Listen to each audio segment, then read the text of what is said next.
अच्छा, इस तरह से है कि हमने जब ज्योमेट्रिक मीन पढ़ा तो उसमें हमने इस तरह का कुछ क्वेश्चन भी किए। ये मैं कुछ इम्पोर्टेंट हैं, इसको मैं फॉर योर रिवीजन जो है ये इसको थोड़ा सा हम देख रहे हैं। तो ये क्वेश्चन मैं आपको कराऊंगा, ये जो स्क्रीन पे नजर आ रहा है इसमें हमने इस क्वेश्चन में एनुअल एवरेज परसेंटेज इंक्रीज निकालनी है। एनुअल एवरेज परसेंटेज इंक्रीज, ये आप देखें कि ये एक एग्जांपल है कि जिसमें a man gets a rise of 10% in salary at the end of his first year of service and further rise of 20% and 25% at the end of the second and third years respectively। एक आदमी है कि जिसकी जो salary है वो पहले साल जो है वो 10% बढ़ती है, फिर अगले साल दूसरे साल में 20% और फिर आगे 25% बढ़ती है। हमें पूछा गया है to what annual percentage increase in this is this equivalent. इसका मतलब ये है कि हमने एनुअल एवरेज परसेंटेज इंक्रीज निकालनी है। यहाँ पे एवरेज है साथ कि बेसिकली 3 सालों में ऑन द एवरेज उस बंदे की जो जो जो एनुअल जो सैलरी में कितने परसेंट तक ऑन द एवरेज राइज आता है, तो इसको हम बोलते हैं एनुअल एवरेज परसेंटेज इंक्रीज। तो इस तरह की एवरेज करने के लिए हम ज्योमेट्रिक मीन यूज करते हैं।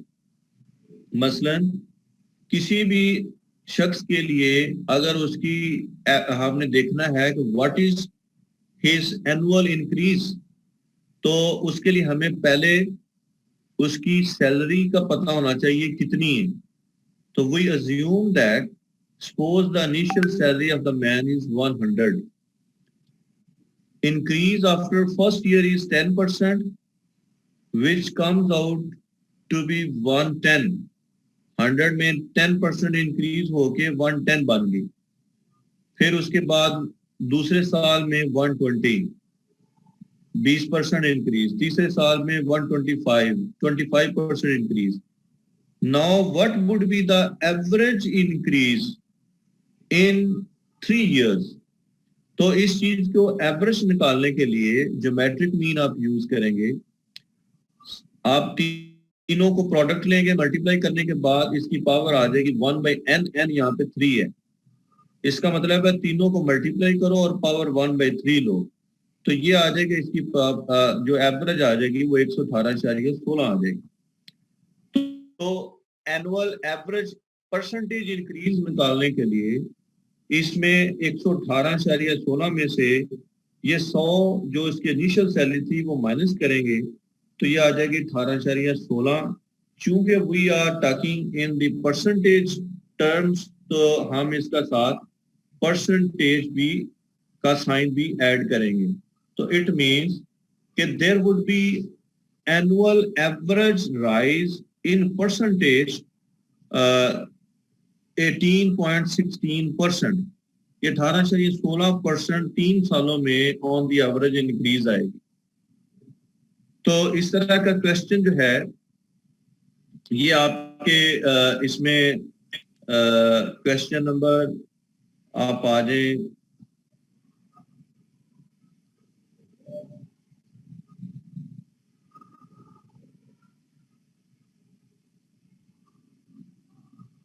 ये क्वेश्चन नंबर आप आ जाए 52।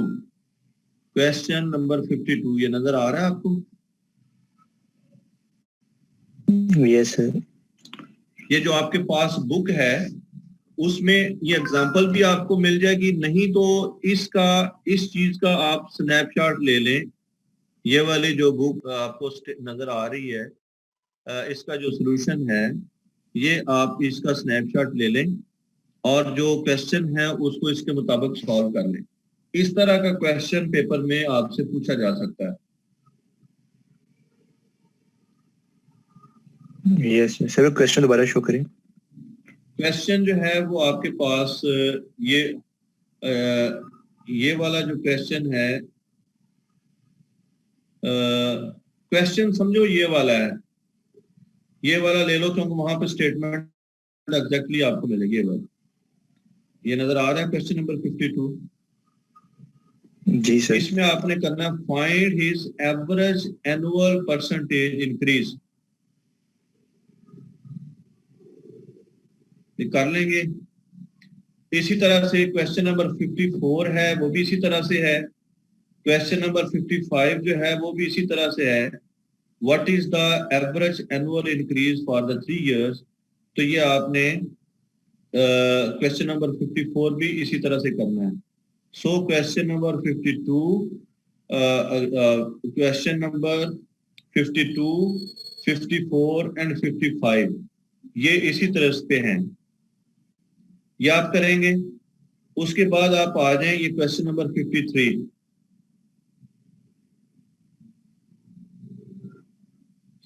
इसमें हमें कहा गया calculate the arithmetic mean of the number of children पर फैमिली। हमारे पास ऑल क्वेश्चन नंबर 53 जो है इसकी हम एवरेज निकालने जा रहे हैं। All children in a family, in a member of family were together at a party. Each children was asked to state the number of children in his family. The two children said one child, 4 children said 2 children, and 12 children said 3. Calculate the arithmetic mean of the number of children per family.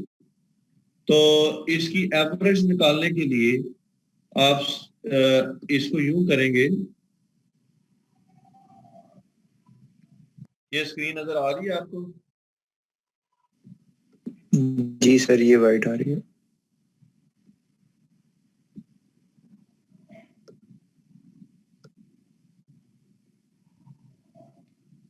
देखें उसने कहा है कि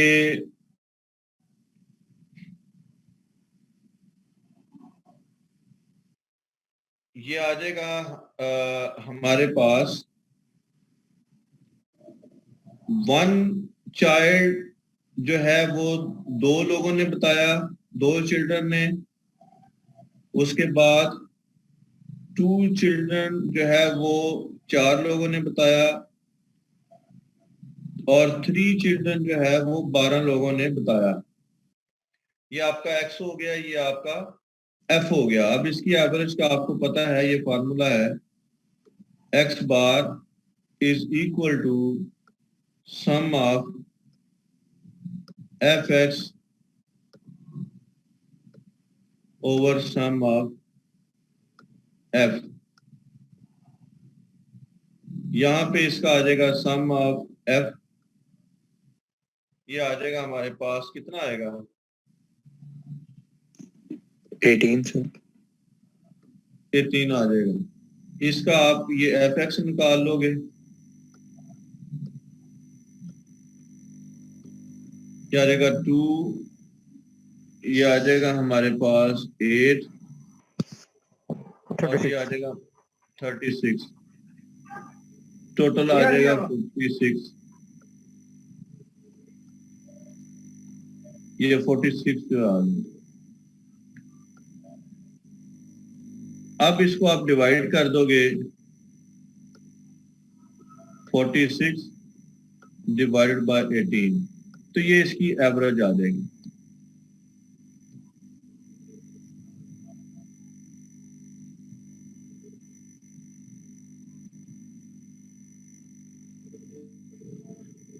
जी, इसका ये snapshot ले लें।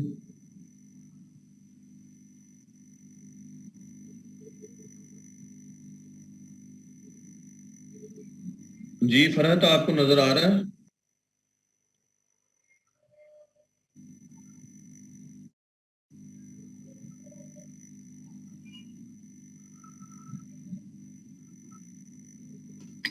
जी sir, आपकी स्क्रीन प्रेजेंट हो रही है।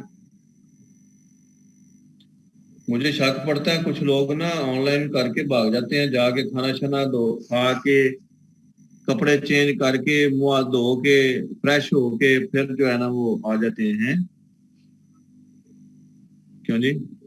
जी सर। इससे पहले भी ऐसा- क्लास हुई है हमारी। मुझे लगता है कि जाके सो जाते हैं तो जब एंड पे आते हैं या तो उस वक्त जाग जाते हैं। अस्सलाम वालेकुम सर। सर उसका माइक अनम्यूट नहीं हो रहा।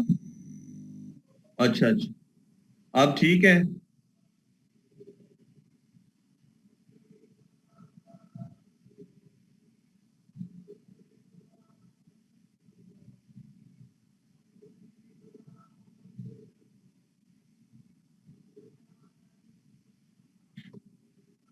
अच्छा जी, मैंने आपसे कहा था कोई 2 क्वेश्चन दिए थे, वो किसी ने किए?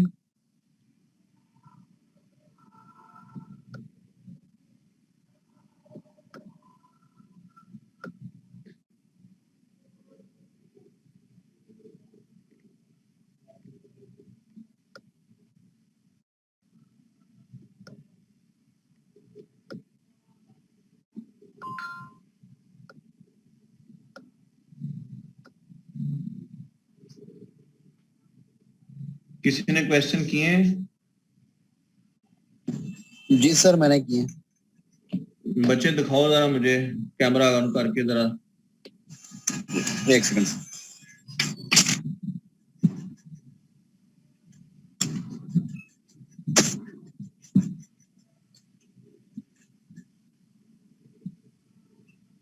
जी सर ये क्वेश्चन 15 है।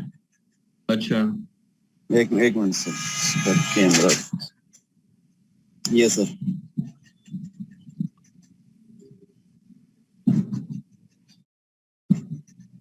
ठीक है। और 22 था एक? ये सर 22 ये और 29 भी था। अच्छा, वही दिखाएं जरा। सर, ये 29 सारा मैंने- रजिस्टर के ऊपर ही कर रहे हो या लहदा वर्क? नहीं सर एक रजिस्टर पे कर रहा हूँ, ये रजिस्टर। बस ठीक, गुड हो गया। ये इसका एंड पे आपने मुझे जमा कराने हैं, फिर इसके मार्क्स लगेंगे, ठीक है? ठीक है सर ये जो रजिस्टर वाली बात आपने कल की थी ना, इसको काइंडली जरा रिपीट कर दीजिएगा। कुछ स्टूडेंट्स के कंसर्न्स थे, उसको कैसे लेके चलना है, क्या उसको जरा काइंडली आज रिपीट कर दीजिएगा। उसमें जो भी काम आप कर रहे हो ना, जो हम कर रहे हैं, जो आप कर रहे हैं, वो रजिस्टर के एक ही रजिस्टर के ऊपर चढ़ाना है आपने। तो वो एंड पे आपको उसकी जो है वो वेटेज है। मसलन जो भी असाइनमेंट कर रहे हो वो इसके ऊपर करोगे, ऊपर लिख दोगे असाइनमेंट नंबर 1, असाइनमेंट नंबर 2, या जो भी क्वेश्चन आप कर रहे हो एक्सरसाइज के, अपना थ्योरी, अपना डेफिनेशन, वो सारे इसके ऊपर आपने करने हैं, ताकि इवन दो कि अगर आप कोई क्वेश्चन वैसे से सॉल्व कर रहे हैं वो भी इसके ऊपर कर रहे हैं। बेसिकली इसका पर्पस ये है कि जब ये सेशन कंप्लीट हो तो आपके पास एक बुकलेट हो जो आपके लिए हेल्पिंग टूल के लिए यूज हो बाद में। अगर आप एक एक पेज के ऊपर लहदा कोई कभी किधर कर दिया कभी किधर कर दिया तो वो आपके लिए यूजफुल नहीं होगी। तो इस लिहाज से नीट एंड क्लीन करें, साफ सुथरा बनाएं, और जब आप ये जो कर लेंगे तो फाइनल से पहले जो है वो मैं आपसे ये मंगवा लूंगा थ्रू व्हाट्सएप। इसकी आप पीडीएफ बनाएंगे, पीडीएफ बना के तो आप मुझे ईमेल करेंगे। इसकी बेसिस पर जो आपके सेशनल मार्क्स होंगे, जो कि आपके असाइनमेंट्स के मार्क्स होंगे, उनकी ग्रेडिंग होगी। जी बच्चे, आपको किसी को कंफ्यूजन है तो पूछ ले।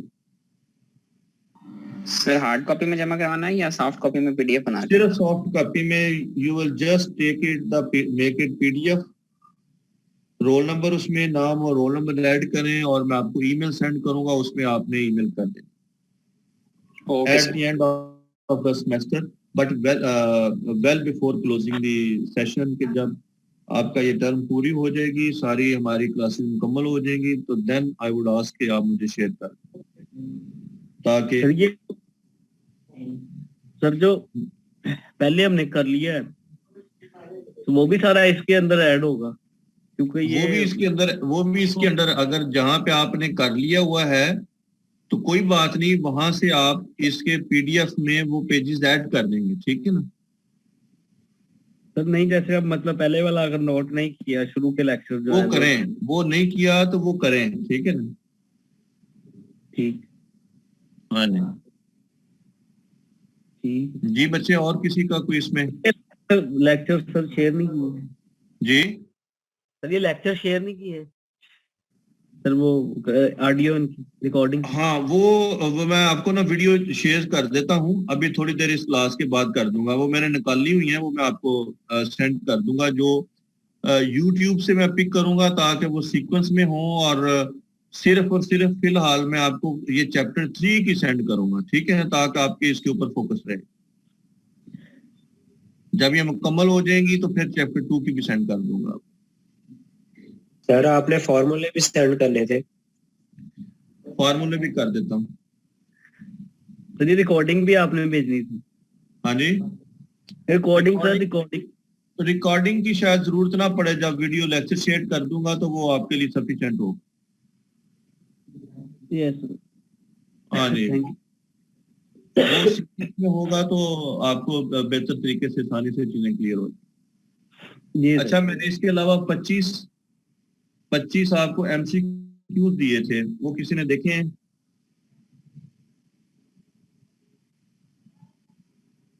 क्यों भाई? ये जो एमसीक्यूज हैं, इनमें से आपके एमसीक्यूज आने हैं। किसी ने पढ़े हैं?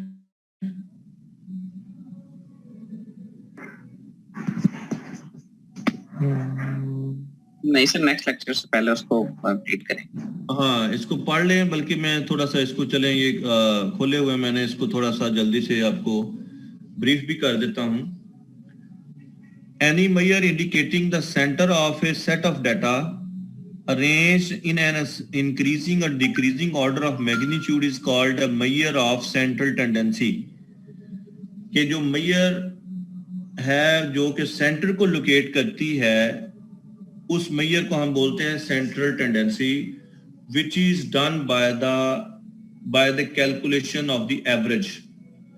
मीन ऑफ द डाटा या एवरेज ऑफ द डाटा जो हम कैलकुलेट करते हैं, basically this is the measure of central tendency, और इस चैप्टर का नाम भी यही है, मेजर ऑफ सेंट्रल टेंडेंसी। इसका क्वेश्चन नंबर 2 है, scores that differ greatly from the measures of central tendency are called extreme scores.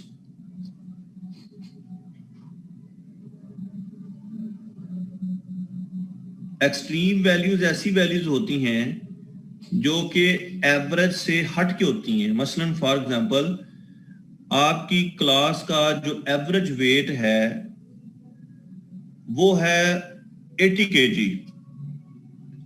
अब उसमें एक स्टूडेंट है जिसका वेट है 120 kg, तो ये फार अवे है from the average, from the central value.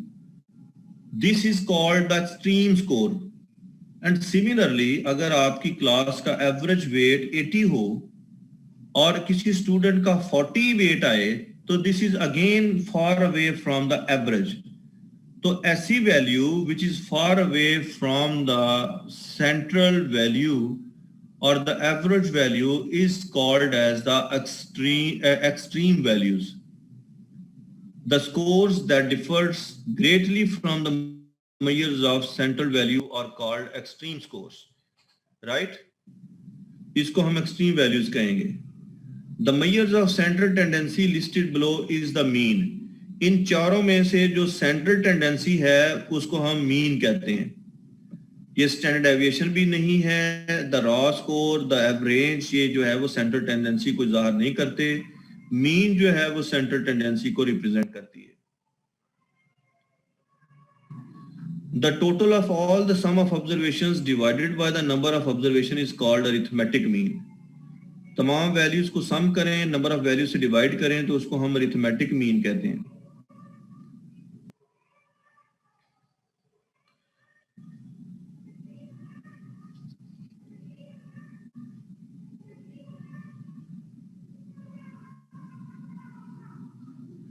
आगे ये 6 नंबर पे आए, 5 रहने दें, 6 नंबर पे आए।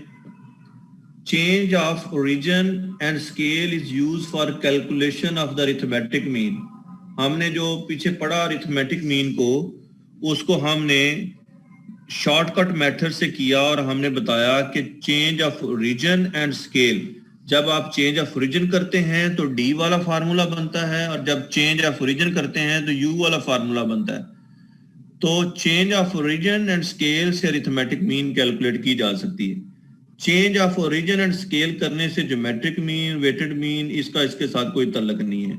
लेकिन अरिथमेटिक मीन का change of origin and scale से हमने किया भी हुआ है, यू का फार्मूला हमने किया था।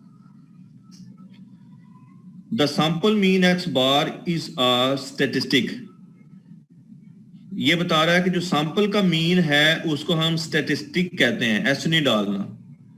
और जो पॉपुलेशन का मीन है जिसको हम म्यू कहते हैं उसको हम पैरामीटर कहलाते हैं, पैरामीटर। जब सैंपल का मीन आप निकालोगे उसको हम एक्स बार से जाहिर करते हैं और उसको हम स्टैटिस्टिक कहते हैं। और जो पॉपुलेशन का मीन है उसको म्यू से लिखते हैं और उसको हम पैरामीटर कहते हैं।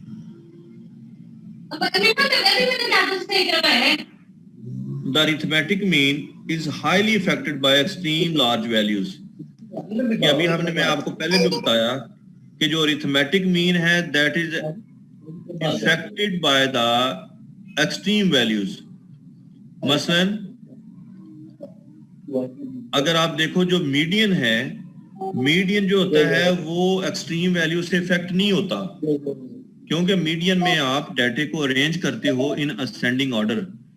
तो यहाँ तो छोटी वैल्यूज जो है वो बहुत बिगनिंग में आ जाती हैं या बहुत एंड पे चली जाती हैं। लिहाजा सेंट्रल वाली वैल्यू आप पिक करते हो तो मीडियन पे एक्सट्रीम वैल्यूज का कोई फर्क नहीं पड़ता।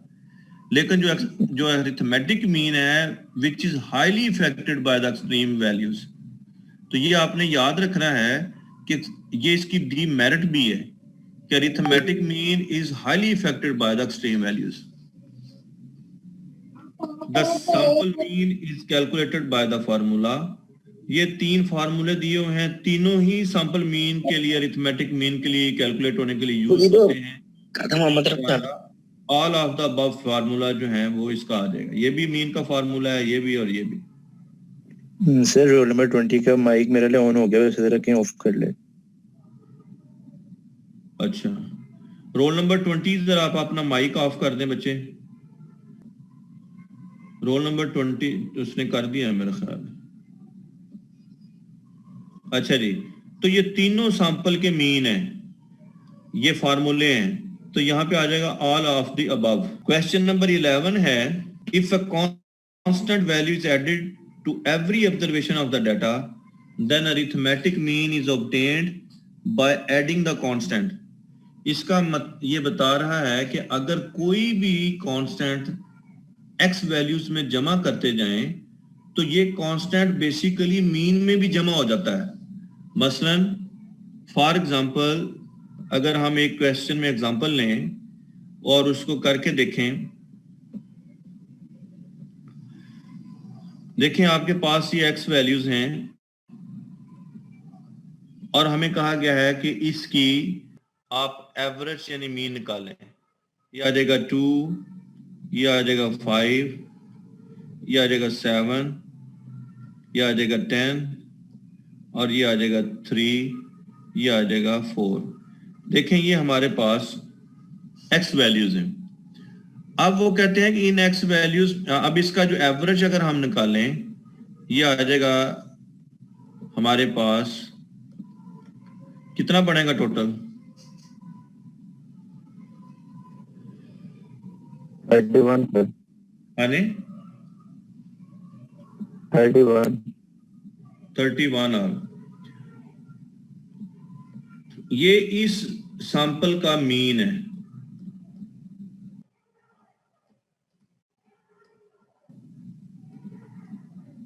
कितनी वैल्यूज हैं ये? 6 वैल्यूज हैं सर। 1 2 3 4 5 6, तो ये आ जाएगा 31 डिवाइडेड बाय 6। कितना आया ये सर? 5 पॉइंट समथिंग आ जाएगा। 6.12 है, 6.12 है। 5 पॉइंट समथिंग है। 5.1 कर देते हैं, ठीक है ना? अच्छा, ये इसका मीन आ गया। अब वो कहते हैं कि अगर इन वैल्यूज में कोई भी कांस्टेंट ऐड कर दिया जाए तो एवरेज में भी वो कांस्टेंट ऐड हो जाता है। मसलन एक और वेरिएबल बनाते हैं, ये इसको हम u कह देते हैं कि x की हर वैल्यू में हम कहते हैं जी ये 10 ऐड कर। यस सर, नजर आ रही है। अच्छा बच्चे, क्विकली सर। ये ना आई वॉज टॉकिंग के what is the role of a constant when you add a constant in your observations, what would be the effect? The answer is simple. Whenever you add any constant in x values, this would be simply added in the average of these x values. For example, हमारे पास अगर ये एक data है, हम इसको simple रखते हैं, ये वैल्यूज हैं, इसका अगर आप देखो तो सम क्या आता है, सम ऑफ एक्स क्या आएगा 23। इसका एवरेज क्या आ जाएगी,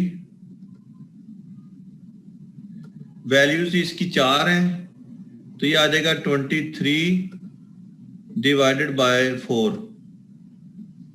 क्या बनेगा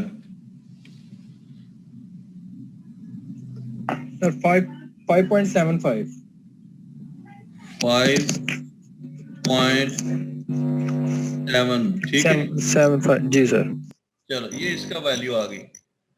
अब जो है कि देखें, if we add a constant in all these values, for example इसको हम u वेरिएबल दे देते हैं, x में हम 10 वैल्यू ऐड कर देते हैं, दिस इज अ कांस्टेंट, तो ये आ जाएगा हमारे पास 2 + 10, क्या आ जाएगा 12। हर एक में अब ये देखें कि 10 जो है वो ऐड हो रहा है, तो ये आ जाएगा हमारे पास 13, ये आ जाएगा हमारे पास 18, ये हमारे पास आ जाएगा 20।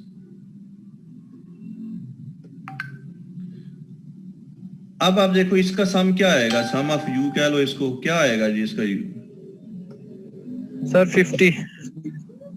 ये आ जाएगा हमारे पास 50, ठीक है।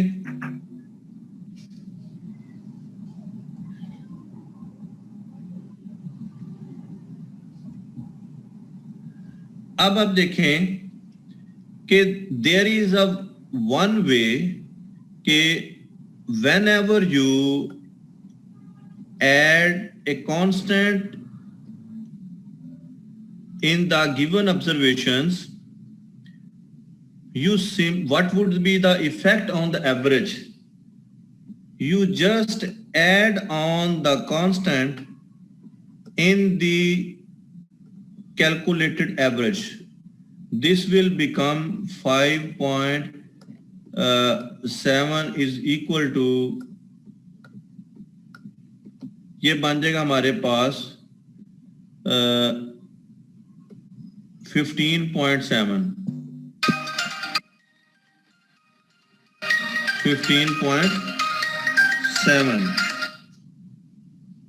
ये इसका जो है वो बन जाएगा। अब अगर आपके पास ये देखें, ये टोटल आया है, जिस तरीके से ये सम है, अगर हम इसका एवरेज निकालें तो ये आ जाता है 50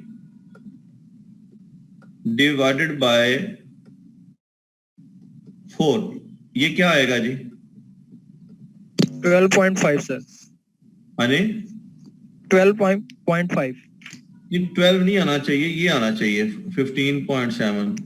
सर आपने ये जो u वेरिएबल के सम ऑफ u है ना, आती है ये वैल्यू सर, 63 आती है वैल्यू। कितनी आती है 63? Yes sir.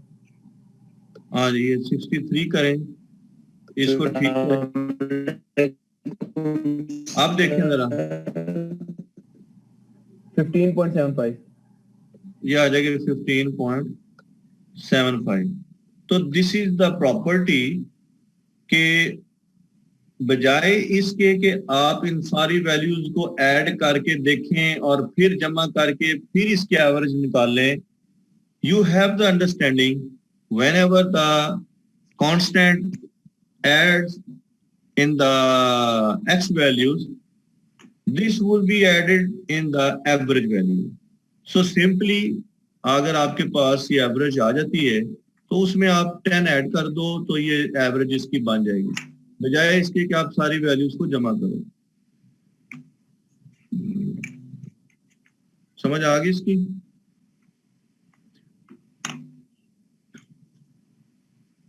यही वो बात यहां पे कर रहे हैं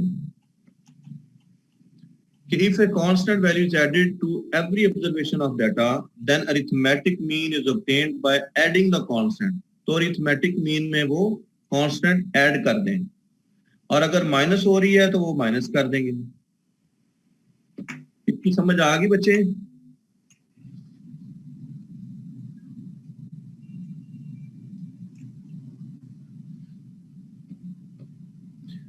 क्वेश्चन नंबर 12 है, which of the following statement is always true? The mean has an effect on extreme values. The median has an effect on extreme scores. The extreme scores have an effect on the mean. ये हमने पहले भी पढ़ा कि जो extreme values हैं that can affect the average value. लिहाजा जो इसके ट्रू स्टेटमेंट है वो ये है कि extreme values can have an effect on the mean. ये गलत है कि the mean has an effect on the extreme value, but extreme values has an effect on the mean. Extreme value का मीडियन पे कोई इफेक्ट नहीं होता, ये मैंने पहले भी आपको बताया, लिहाजा ये ठीक नहीं है।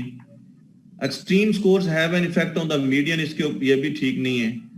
तो जो ट्रू है वो आपके पास सी है, extreme values have an effect on the mean.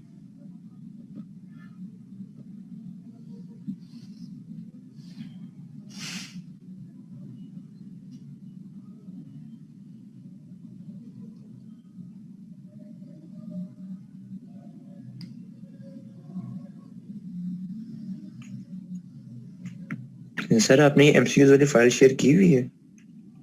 हाँ जी, ये जो आपके पास चैप्टर है ना जी, ये वाला 3 जो है, इसके अंदर ये सारे दिए हुए हैं।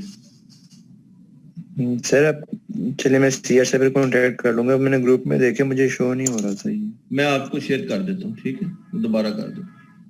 Thank you.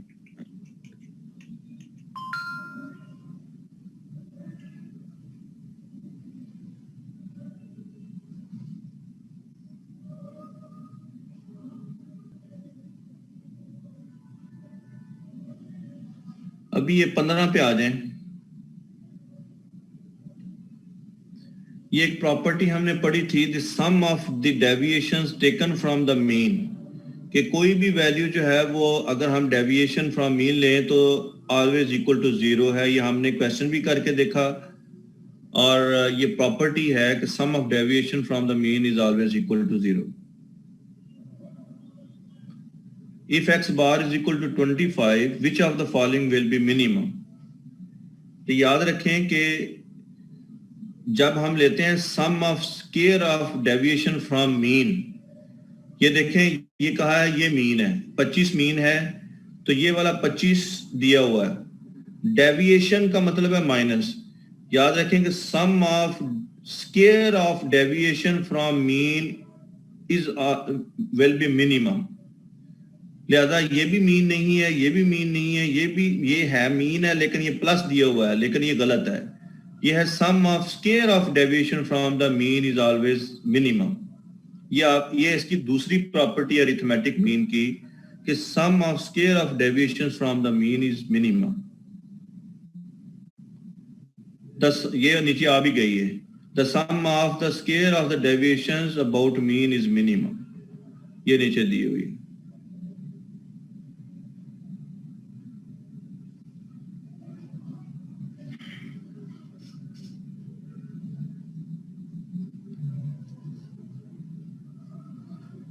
अब इसमें देखें कि इफ ये एक सम दिया हुआ x माइनस a अपना 50 is equal to 10 100, then sample mean x bar will be, देखें एक फार्मूला आपने किया था कि x bar is equal to a plus sum of d is over n।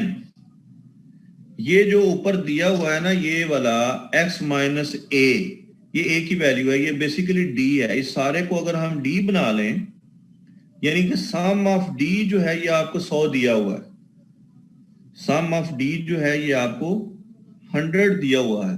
n कितना है आपके पास 10, ये 1 से लेकर n, ये आपका 10 आ गया। और a इसमें क्या है आपके पास 50 है। इसको आप सॉल्व करें तो क्या आता है, क्यों जी? देखो ये आपके पास है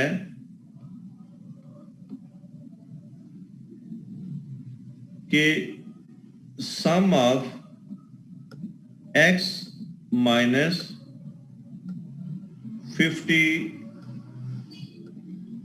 इज इक्वल टू, ये 100 दिया हुआ है और साथ बता दिया गया है कि ये वाला जो I है that varies from 1 to n, n यहाँ पे 10 दिया हुआ है। इसका मतलब है 10 वैल्यूज का ये डाटा है, n इज इक्वल टू 10।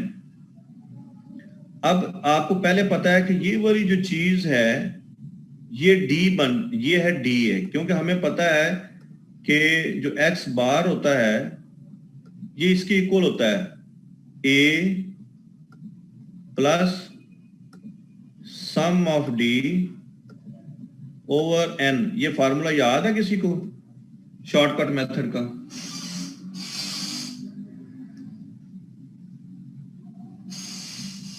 क्यों भाई?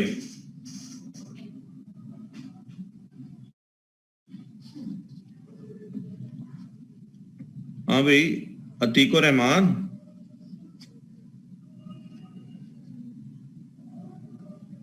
Hammad Rajput,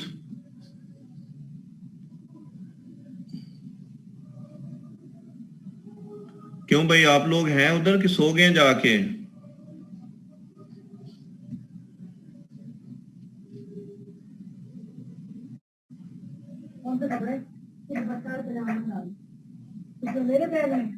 Atiq, Hammad Rajput, Hasan Salahuddin, yes sir. बच्चे ऑनलाइन हो के छोड़ गए हो? नहीं सर जी, हम आपके साथ ऑनलाइन है। तो बच्चे बोलो ना, मैं बार बार कह रहा हूँ कि ये वाला फार्मूला किसी को याद है? ये शॉर्टकट से हमने किया था x bar is equal to a plus sum of d over n। Sir इस टाइम याद नहीं आ रहा मुझे। अच्छा, ये हमने किया हुआ है और इसमें ये जो चीज है ना ये d है बेसिकली, ये वाली ये क्या है? डी है, ये d है। अब इसमें ये जो चीज है ये a है, ये वाली जो चीज है ये a है। अब इस फार्मूले में अगर आप प्लेस करो तो a आपके पास है 50, ये क्या है 50, और सम ऑफ d जो है ये आपके पास दिया हुआ 100, ये आ जाएगा हमारे पास 100 डिवाइडेड बाय n, आपके पास क्या है 10 है, तो ये आ जाएगा आपके पास ये 10 10s आर 100। इसको आप करोगे तो ये आपके पास, तो ये 50 प्लस 10 ये हो गया 60, ये वाला 60 होगा। ये जो है ये इसका आंसर है। यानी कि अगर आपके पास ये वाली स्टेटमेंट हो,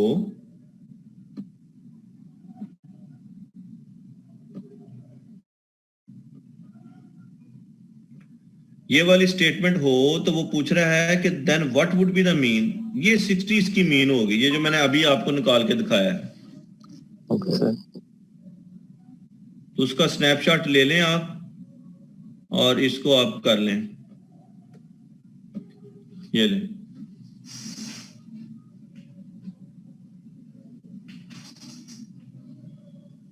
ले लिया सर।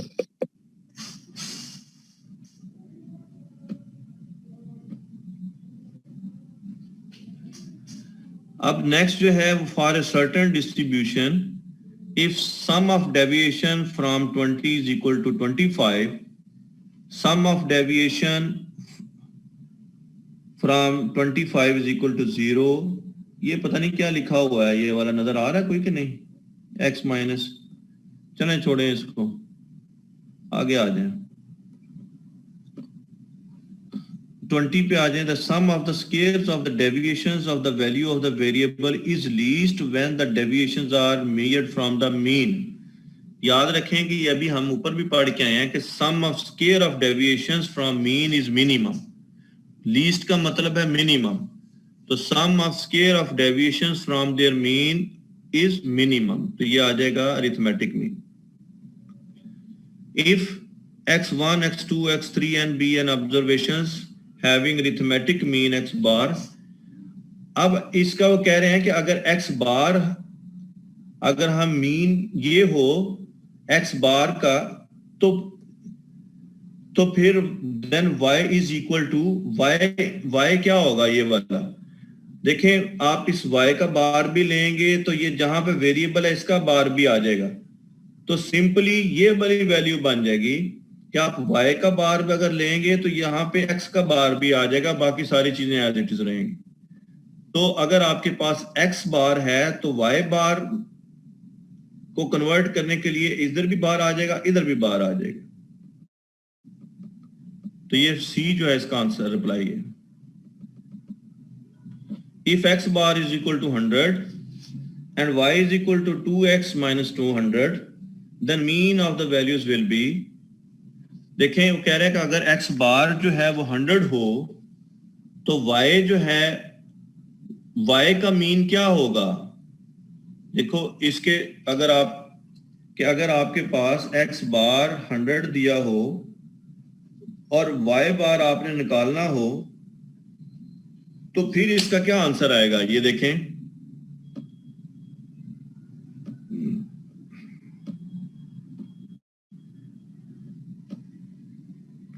ये आ जाएगा आपके पास, देखें अगर आपके पास x बार दिया हो, ये है 100 और आपके पास y is equal to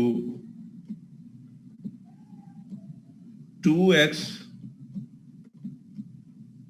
minus 200, वो कह रहे हैं अगर x बार ये हो तो y बार की वैल्यू क्या आएगी, तो इसको भी बार करें तो ये भी बार हो जाएगा, तो इट मींस कि 2 इज इक्वल टू, ये आ जाएगा x बार हमारे पास 100 है माइनस 200, तो क्या आ जाएगा जी इसका आंसर 0 सर। तो ये 0 इसका जो है वो आंसर आ जाएगा। आप जस्ट इसको क्विकली यहां पे टिक करोगे 0। अब आपने इसी तरह से आगे भी कर लेना 23, 24, 25, पहले 25 तक आप इसको मुकम्मल करें जी, ठीक है।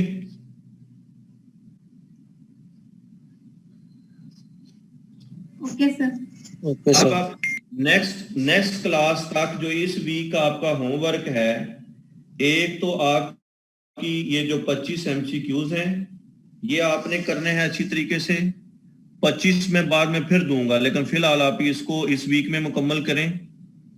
उसके बाद जो मैंने 4 क्वेश्चंस आपको करवाए हैं ज्योमेट्रिक मीन के, वो आपने करने हैं 52, 53, 54 एंड 55। ये आज का आपका काम है पूरे वीक का, और जब आपके पास टाइम बच जाए तो जो कल मैंने क्वेश्चंस एक्सरसाइज में से नोट करवाए हैं वो 2-2, 3-3 करके ऊपर से मीन से आप शुरू करते जाएं और इसको सॉल्व करते जाएं अपने रजिस्टर में, ठीक है जी। और पहले आप एग्जाम्पल करें फिर उसके बाद उसको सॉल्व करें। तो नेक्स्ट क्लास में हम वहां से थोड़े से जो मुश्किल होंगे वो मैं आपको करवा दूंगा, बाकी आप करते रहें। जितने भी क्वेश्चंस हैं उसमें से कोशिश करें कि आप खुद करें सॉल्व कैलकुलेटर के जरिए। जहां पे कोई प्रॉब्लम होगी या मुश्किल होंगे वो हम इधर सॉल्व कर लेंगे, क्योंकि यहाँ पे थोड़ा सा मुश्किल है अपना ये चलाना, ये जो माउस है और कीबोर्ड इसका यूज करना कंपैरेटिवली मुश्किल है, ये टाइम टेकिंग है। सो लिहाजा आप थोड़े थोड़े करके एक एक दो दो करके आप साथ साथ सॉल्व करते जाएं। आज के लिए इतना ही काफी है।